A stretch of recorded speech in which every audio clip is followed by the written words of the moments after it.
तो सांवरा मैं पुष्पहार बन जाऊं रे, कंठ में पहरे सांवरो रे कंठ। Radhe Radhe. Welcome to Krishna Bhakti Ras 31. बड़ा पर रम जाऊं रे मोहन, आवो तो सही गिरधर, आवो तो सही। माधुरे मंदिर में मीराबाई एकली खड़ी। We started with Krishna Bhakti Ras 2.5 years ago. And many of you have been with me from the beginning. We have laughed together. We have also cried together. And we have also progressed in bhakti together. Would you like to join me in a deeper journey? Starting today, we shall go deeper into the bhakti that goes on in Vrindavan, where many saints have seen Krishna, have interacted with Krishna. What can I tell you? They have had so many different experiences with Krishna. And this is going on even today.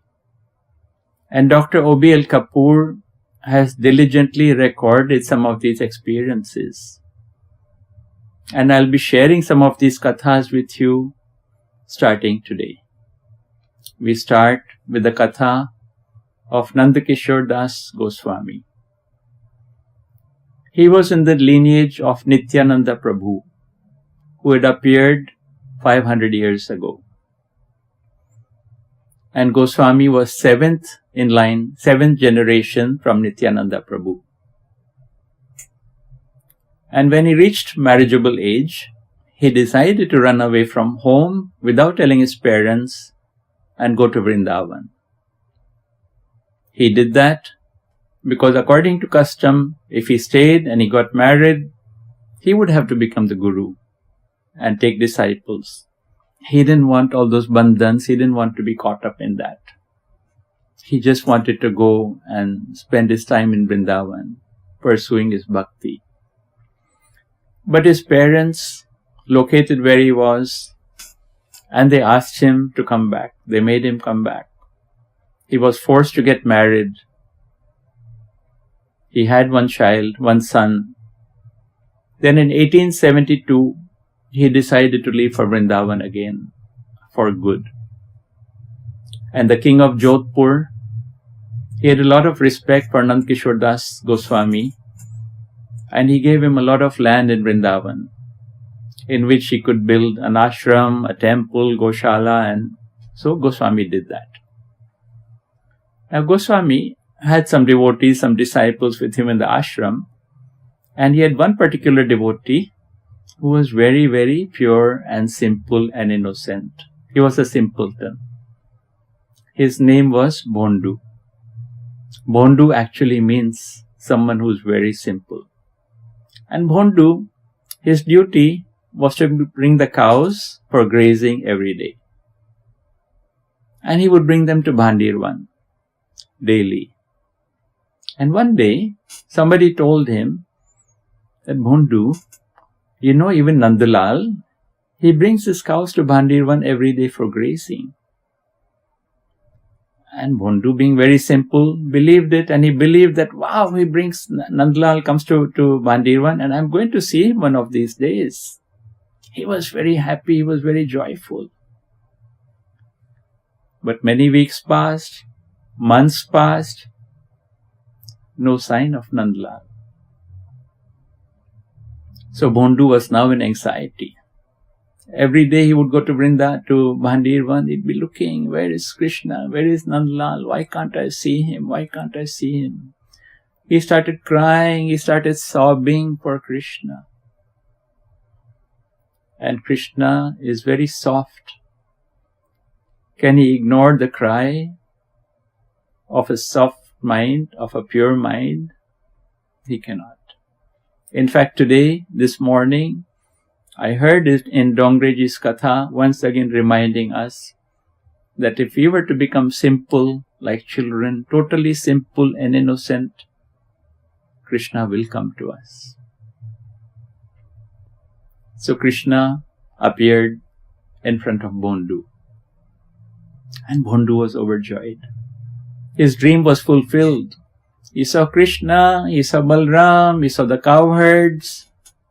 He played with them, they became good friends. And then daily, Bhondu would bring some provisions from the ashram and cook something for them in the forest in Bhandirvan. And one day, when Bhondu was leaving the ashram, he was carrying on his head a load, and Goswami saw him and said, Bhondu, what's that you're bringing with you? And Bhondu said, oh, Goswami, this is just provisions to make dal bhat for Nandlala. And Goswami, he said, Nandlal? Who Nandlal?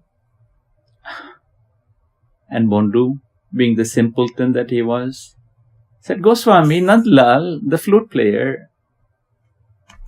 And Goswami was surprised.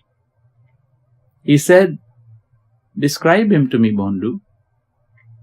And Bhondu said, Shripad, he is a lustrous blue in color. He wears yellow garments.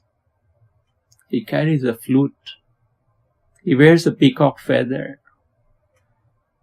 But Shripad, I cannot describe his beauty. I just cannot describe his beauty.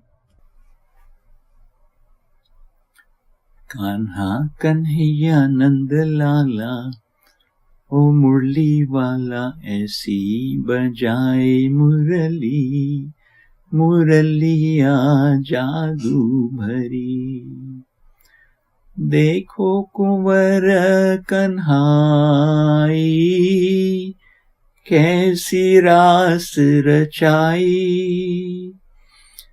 ऐसी तान सुनाई, सुध बुध सब विसराई, बाका ओ छेला है निराला, ओ मुरली वाला ऐसी बजाए मुरली, मुरलिया जादू भरी. Who can describe Krishna? Who can describe his beauty? Who can describe his flute when it plays?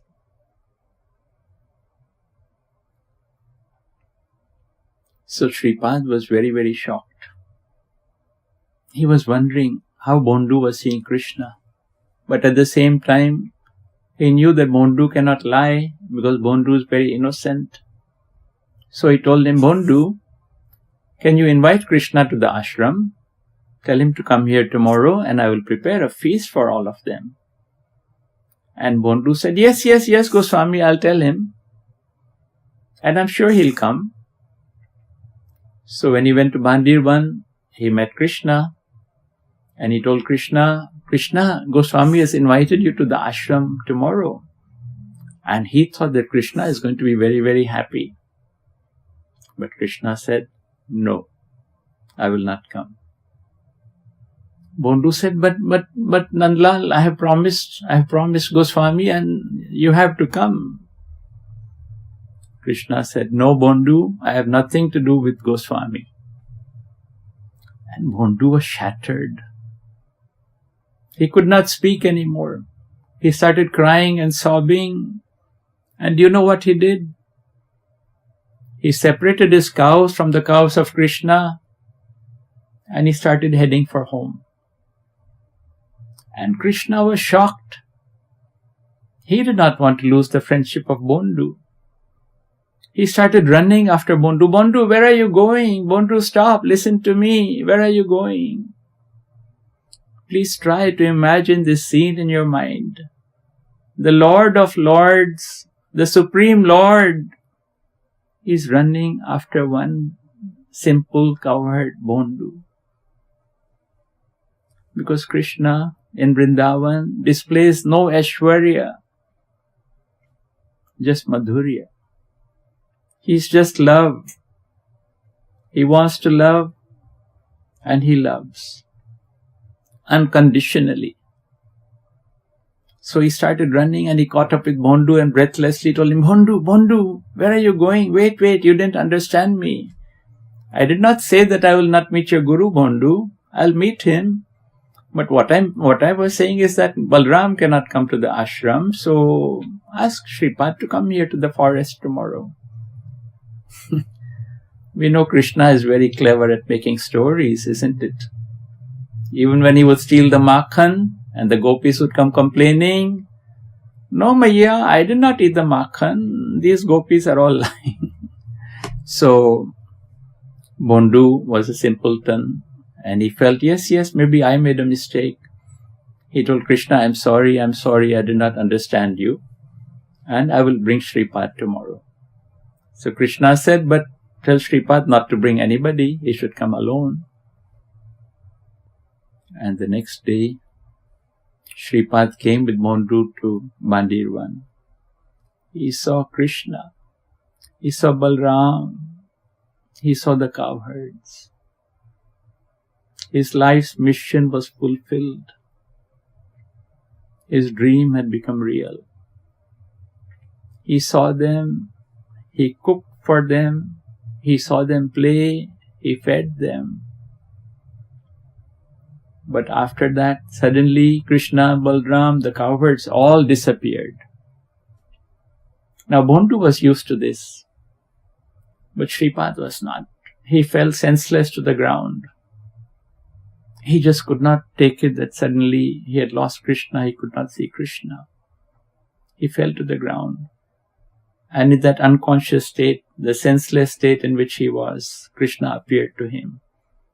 Shripad, don't be sad.